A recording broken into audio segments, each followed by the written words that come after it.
After Sunday's historic victory at Old Trafford, Jurgen Klopp's men are back on the road again tonight, this time at another North West club, as attention switches to the Carabao Cup and a fourth-round tie with Preston North End. Welcome along to the Matchday Live preview. Gary Gillespie and Jason McAteer, I think, have just about come back down to earth after Sunday's exploits. You got your breath back, Jace? I've just got out of the hospital, Rebecca. I had to go in and get the smile removed from my face, but it keeps coming back. It was a good one, wasn't it? Oh, it was, yeah, I mean, them games, you just don't know how to take even the form that we were in and, you know, the form that Man United were in. There's still that air of, like, vulnerability about the game, the fixture, you know, how's it going to go, you know, and then I seen the team and then there was a few question marks and kind of you talk yourself out of it, really. You kind of give Man United a bit of hope, and you know, we'd done the build up to the game and it was very good, and you know, I enjoyed it, and then they obviously had a chance in the first minute, didn't it? And then from then on it was just all about Liverpool, and I thought that it was outstanding. And you know, living in Manchester, you know, makes it I think it emphasised the gulf that's between the two teams, two clubs at this moment in time. But like, you go into these games, as Jason rightly says, you're never quite sure what's going to happen. You know, I think you could say that man for man, Liverpool are the better team. But as I say, when you go to Old Trafford and you play against Man United, you're always a little bit apprehensive, a little bit wary about how the game could go. And let's face it, they score like that chance they had, Fernandes in the early on stages of the game.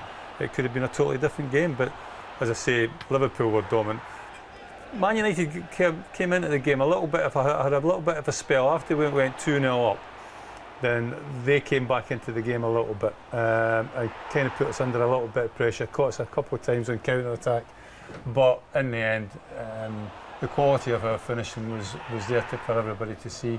And it's that man Salah again that you just can't stop him scoring. I didn't think it was an unbelievable performance by Liverpool.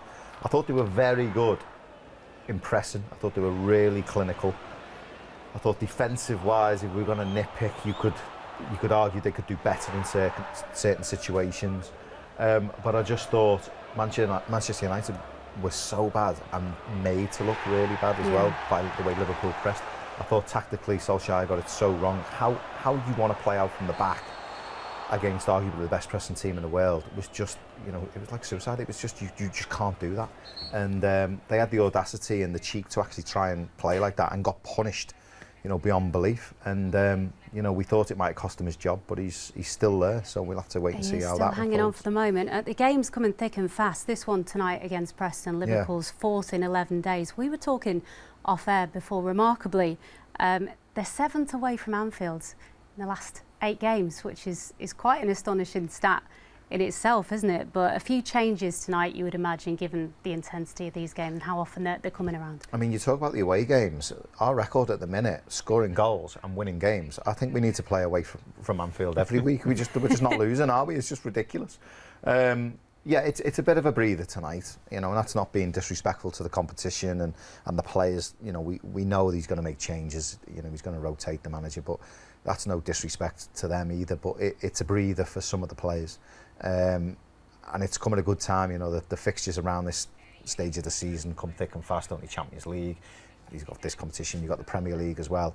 And we know how important it is not to lose games in the Champions League and Premier League. So, you know, it gives them a chance to chop and change and also gives them players who haven't played a lot of football some game time. So, yeah, I'm looking forward to it. It was a good performance against Norwich, a really good professional performance, and I expect the same tonight. I think we saw at Norwich the capabilities of the squad to go, because I think there was 9 changes. To be quite honest with you, I could probably see there being a little bit more tonight. But they utilised the whole of the squad, and the result was still the same. You know, again, away from home, 3 goals, good performance, and I expect something similar tonight.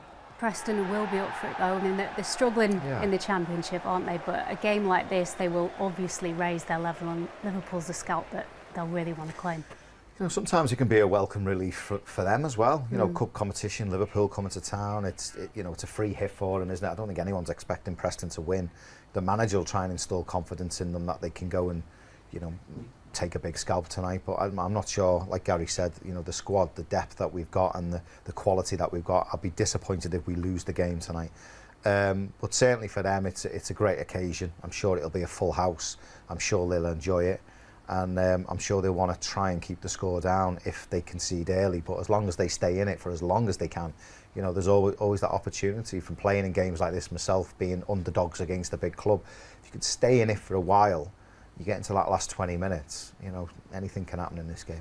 We shall see. Well, we just saw the injury to Naby Keita from that Paul Pogba tackle a few minutes ago. Now he is one of several players not likely to be involved tonight. Rob Jones will bring us the team news in Matchday Live, and he is at Deepdale for us right now.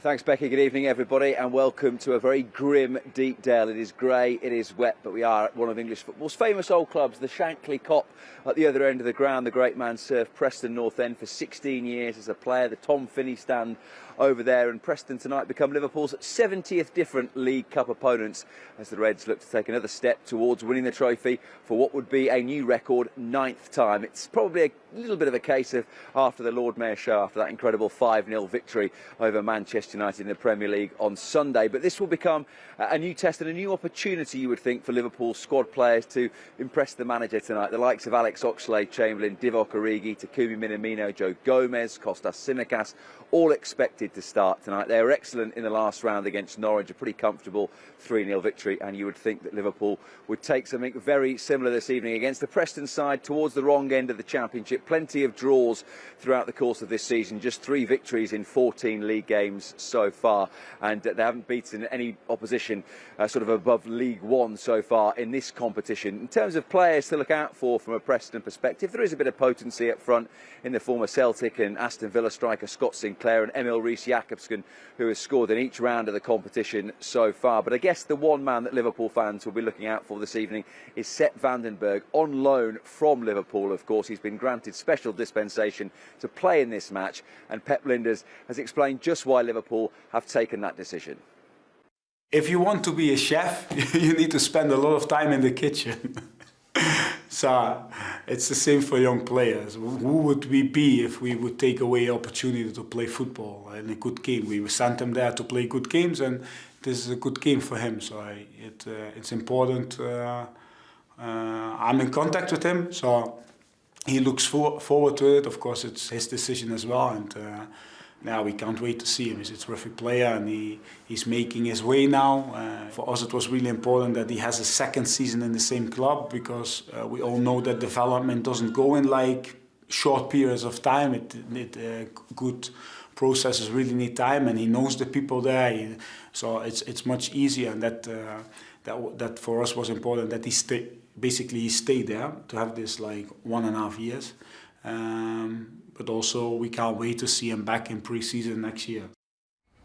Yeah, let's talk about Sepp Vandenberg for a moment, because it is an unusual situation for a parent club to allow a loanee to play against them. But the reasons, they're very valid, aren't they? They want him to be tested against the best, which effectively is Liverpool tonight. Of course, the quality that's going to go there tonight is better than what they face week in, week out, and it will be a good test for him. He'll know the players. It'll be a good game for him. It'll be interesting to see how aggressive he is against, you know, some fellow teammates. Sometimes that might play on his mind. Can he go in for a tackle? Can he, you know, show some aggression? So that'll be interesting to see how he handles it. But I think it's great that they go out on loan. I think it's fantastic for the development. I think it's massively important. I think we agree on no reserve team football. There's only so much 23s can give you. And I think, you know, Harvey Elliott is the proof in the pudding, going away to Blackburn and doing so well, and then coming back and slotting straight into Liverpool's first team and looking like he's been there forever is testament to going out on loan. It toughens them up. They learn a lot. They grow a lot. And I think as well they respect actually where they are in the game, because I was at the training ground the other day and it's an unbelievable facility. You know, Preston's not going to offer that. So it's kind of, you brought slightly back down to earth, and, you know, you can see what it's like. You know, maybe not spoilt as much as maybe what they are. It'd be interesting to see if he was a centre forward and he was banging goals week in and week out, whether Liverpool would have given him permission to play. I know the answer to that. Bit of a different now that he's a scenario, wing back, that is, you know. He's actually said this week that he wants to face Sadio Mane, which will be interesting if that happens. Well, he's got That's career ending that decision, couldn't he? He's got a good opportunity, because obviously Mane hasn't played the weekend, so he might get his wish. Is that a good thing? Be careful what you wish for. Might think differently after 90 minutes, mightn't he? Kay Gordon obviously was very impressive against Norwich, is unavailable. But someone else who might get an opportunity tonight, Tyler Morton, who played half the game against Norwich and again did really well in midfield that night. He looks so accomplished and calm, and you know, we've all been there. I'm telling you now, he's nervous when he runs on that pitch. Of course, yeah. You know, it's how he's handled his nerves, and you know, was testament to his ability. You know, he's got on the pitch, he's enjoyed himself, but he looked calm, collected. His decision making was very good, and he was very capable, and that was the most impressive thing. And I think he's from Birkenhead.